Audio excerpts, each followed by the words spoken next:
பறிக்கை பேசுது. ஆமா, நானும் பேசுனேன். நீ மட்டும்தான் பேசணுமா? உன்னை சுடு தண்ணியில போட்டு கொதி கேட்டாலும் உனக்கு உயிர் போகலையா? என்னை மண்ணுக்குள்ள போட்டு பதிச்சு வச்சப்ப நான் உயிரோட தான் இருந்தேன். என்னதான் நீ மண்ணுக்குள்ளார போட்டு பதிச்சு வச்சாங்களா? ஆமா. அட பாப்பா, உனக்கு இது தெரியாதா? எனக்கு இத்தனை நாளே இது தெரியாது. சரி, நீ உன் கதையை சொல்றியா? கேட்கலாம். இது வரைக்கும் என் கதையை யாரும் கேட்டதில்ல. முதல்ல நீ தான் கேட்க. எனக்கு ரொம்ப சந்தோஷமா இருக்கு. சரி, நீ உன் கதையை சொல்லு, நான் சாப்பிட்டுக்கிட்டே கேட்கறேன். முதல்ல நெல் விதையா இருந்தேங்கல்ல, மண்ணுக்குள்ள போட்டு பதிச்சு வச்சிருவாங்க. என்னதும் உன்னை மண்ணுக்குள்ளார போட்டு பதிச்சு வைப்பாங்களா? இருட்டா இருக்குமே, பயமா இருக்காதா? அது எனக்கு பழகி போயிடுச்சு. அப்புறம் என்ன பண்ணுவாங்க? நிறைய தண்ணி பாய்ச்சுவாங்க. ரொம்ப நேரம் தண்ணிக்குள்ளார இருந்தா மூச்சு முட்டிக்காதா? நிறைய தண்ணி பாய்ச்சதானே நான் செடியா வளர முடியும். நீ செடியா வளர்ந்தாட்டி என்ன பண்ணுவாங்க? கும்பலா வளர்ந்த எங்களை தனித்தனியா நட்டு வச்சிருவாங்க.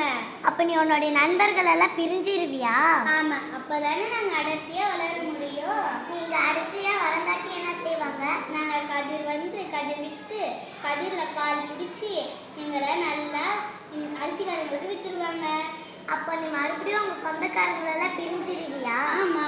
அப்புறமா என்ன சுடு தண்ணியில போட்டு வேக வச்சு காய போட்டுருவாங்க. உன்னையா சுடுதண்ணில போட்டு வேக வச்சா உனக்கு எரிச்சலா இருக்காதா? அது எனக்கு பழகி போயிடுச்சு.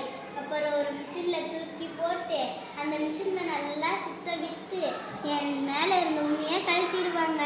அப்போ தோலை கழட்டிடுவாங்களா? ஆமா, அப்பதானே நான் அரிசியாக முடியும். நீ ரொம்ப பாவம். இது வரைக்கும் எல்லாரும் என்ன கருக்கு முறுக்குன்னு கட்டி சாப்பிடுவாங்க. நீ மட்டும்தான் என்ன பாவப்படுற. சரி, நீ உன் மிச்சத்தையே சொல்லு. சரி, என்ன அப்புறமா அரிசியா அரைச்சாங்க.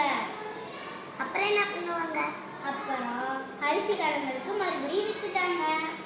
புதிய இடத்துக்கு வந்திருக்கோன்னு உனக்கு பயமா இருக்காதா? புதிய இடத்துக்கு வரலைன்னா அந்த மாதிரி நண்பர்கள் கிடைச்சிருப்பாங்களா? சரி மீதி கதையை கேளு. சரி, நீ சொல்லு. அப்புறம் என்ன வீட்டுக்கு கூட்டிட்டு வந்தாங்க. இல்ல தூக்கிட்டு வந்தாங்க. உன் பானையில சோறான இப்போ தட்டுல இருக்க. நீ ரொம்ப கஷ்டப்பட்டு பல கட்டங்கள் எல்லாம் தாண்டி எங்களுக்கு உணவா கிடைச்சிருக்க.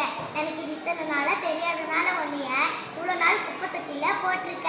சரி, நீ மன்னிச்சிடே. சரி, உன்னை உருவாக்குனதுக்கு யார் காரணம்? நான் நெல்மனே இருந்தேன். அரிசியை கலந்து விவசாயிகள் தான். அவங்க தான் நிலத்தை உழுது மண்ணை நட்டு நாட்டு நட்டு அரிசியா அரைச்சி உங்களுக்கு சாப்பாடை கொடுக்குறாங்க. இப்படி மக்கள் அனைவருக்கும் பசியார பாடுபடும் விவசாயிகளை வணங்குகிறேன்.